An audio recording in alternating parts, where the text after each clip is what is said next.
Good morning and welcome once again to Monday Manna. I'm Frank Adams. I'm so glad you're with us today. I want to start a series today dealing with the topic of money for ministry.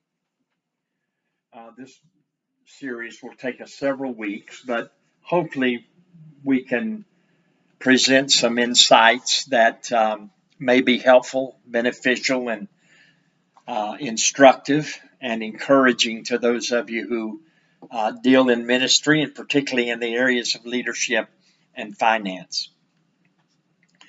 Before we get started today, I want to ask you if you would take a moment to hit like or share or make a comment in the comment section, or also hit the subscribe button on our link, and we'd appreciate it very much. The series that we're going to be doing, I'll be extracting from our book, Money for Ministry. You can secure your copy of that book by going to Amazon Books and just typing in the name Frank Adams, and this and a couple of other books would come up for your selection. So thank you for being with us today, and please hit that like, share, comment, or subscribe. We'd appreciate it very much. Let's talk today about money for ministry. It's obvious to all of us that the ministry of Jesus was supported by the free will offering of the people.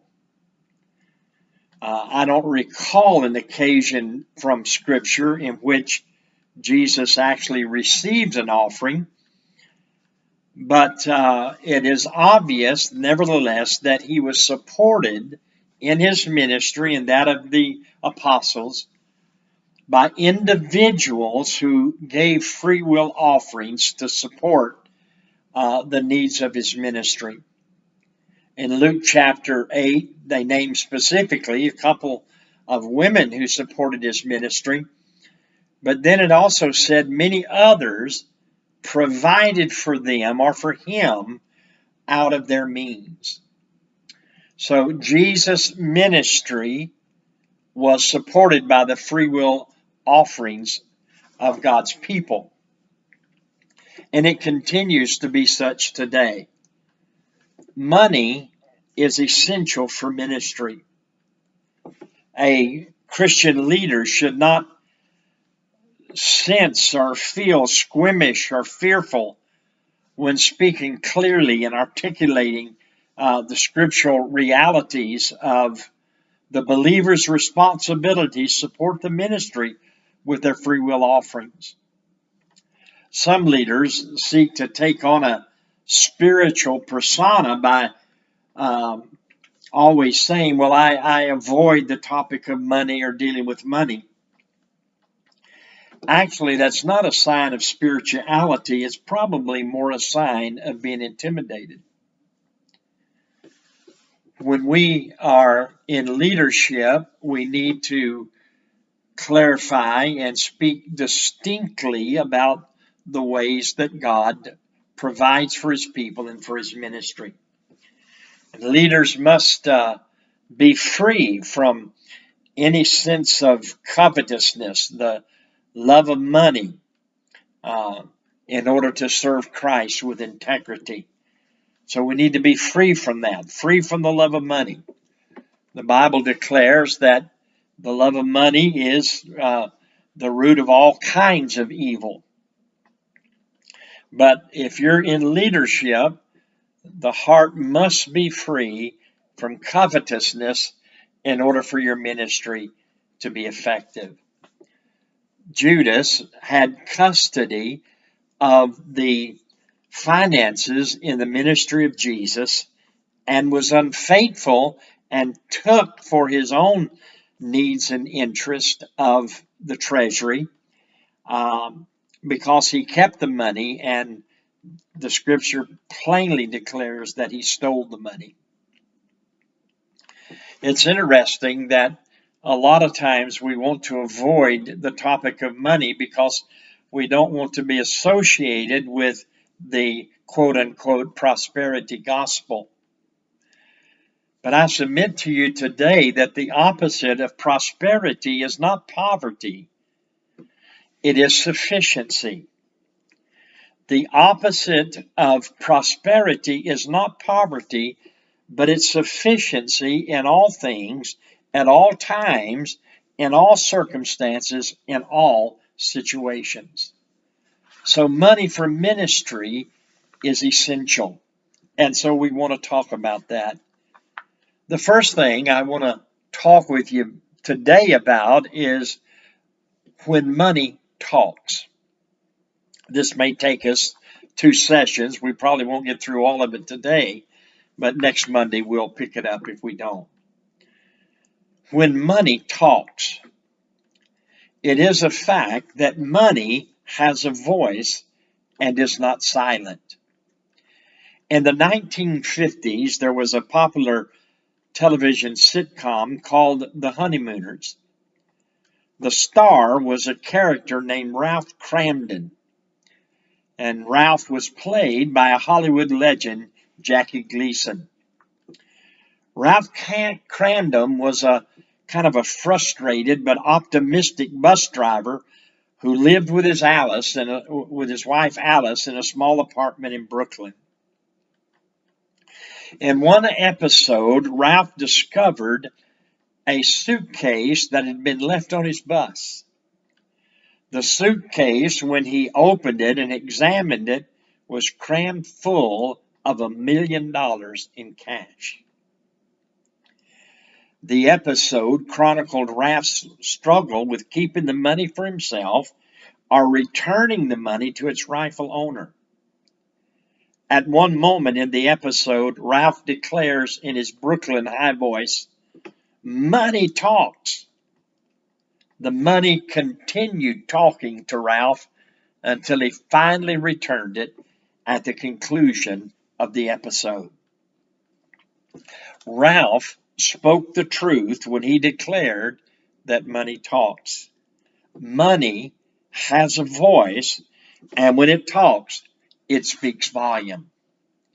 Someone made the observation, when money talks, there are few interruptions.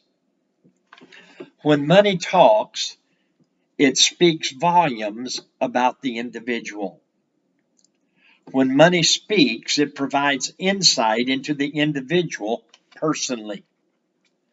Money can speak with an accuracy seldom heard from other sources. 2 illustrations come to mind from the early days of the church. I'm referring to the individual Barnabas and that infamous couple, Ananias and Sapphira. You'll find their stories in Acts chapter 4. Barnabas was a generous soul and was well known to the church and the apostles as a son of encouragement. Barnabas sold a piece of land without any fanfare. He laid the proceeds of the sale of that land at the apostles' feet for distribution by the apostles to meet the needs of believers in Jerusalem. On the other hand, Ananias and Sapphira, members of the same congregation, sold a piece of land and wanted to appear to others and to the apostles to be as generous as Barnabas. However, the couple conspired to keep back a portion of the funds from the sale of the property for themselves, which was perfectly legitimate and their prerogative. But they chose rather to lie about the transaction in hopes of receiving praise for their generosity, all the while keeping back a portion for themselves. The problem was not in keeping back a portion of the proceeds from the sale of the land. The problem was their agreement to lie and to portray themselves in such a hypocritical fashion. The consequences, obvious for them, was catastrophic. Money had spoken accurately about the true condition of their heart.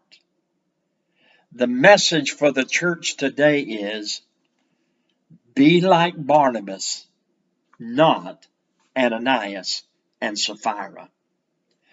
Money has the power to expose our strengths and our flaws. One's values are determined by what they value. Money speaks accurately, and it speaks volumes about the condition of the individual human condition. Money also spoke volumes about the rich man. His money exposed the content of his heart. While he came to Jesus and to give the appearance of making a serious inquiry as someone wanted to be a follower of Jesus, Jesus knew that his heart was filled with the love for money. His love for money was made known to himself and others when Jesus instructed him, "Sell all that you have and give it to the poor and follow me." He was stunned by Jesus' directive. He left without becoming a follower of Jesus.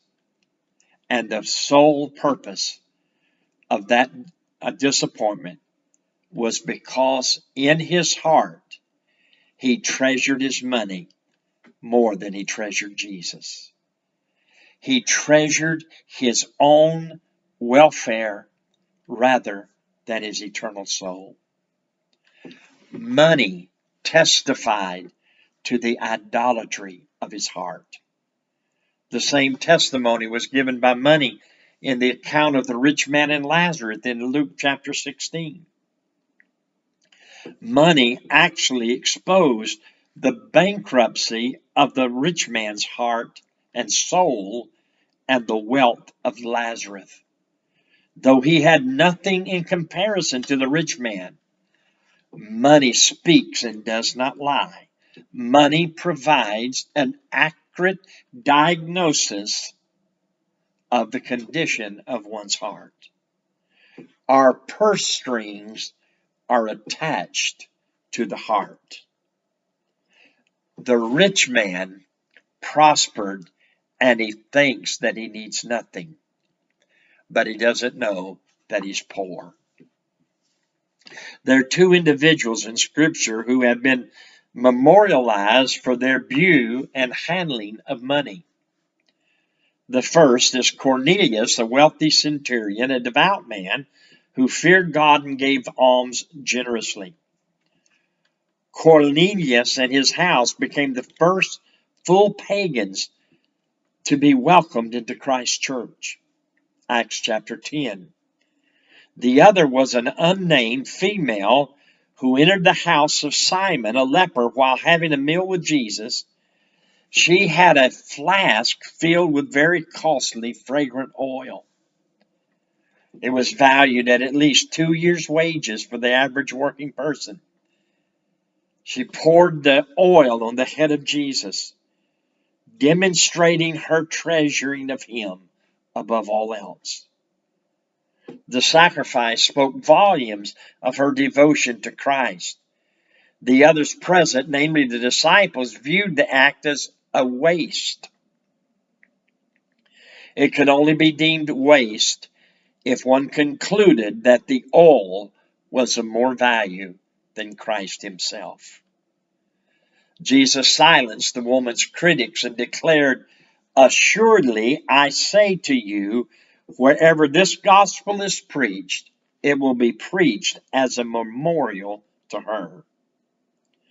Jesus has memorialized the devotion of this woman for eternity. Paul Olson, an evangelist who's now gone on to be with the Lord, told me one time that every time he goes on the mission field to preach the gospel, he always preaches about this woman. He just feels compelled to give her testimony because it declares that she will be preached. Her act of generosity and devotion will be preached to the ends of the earth. My friend, God is a generous God, but He can't give as lavishly as He might if our heart is filled with covetousness. As we free ourselves from covetousness, the generosity of God will be revealed without limits. Well, that's about as far as we can get in our time together today. But next Monday, we'll pick up right here and we'll talk about money in ministry and that money has a voice. God bless you. Hope to see you next week.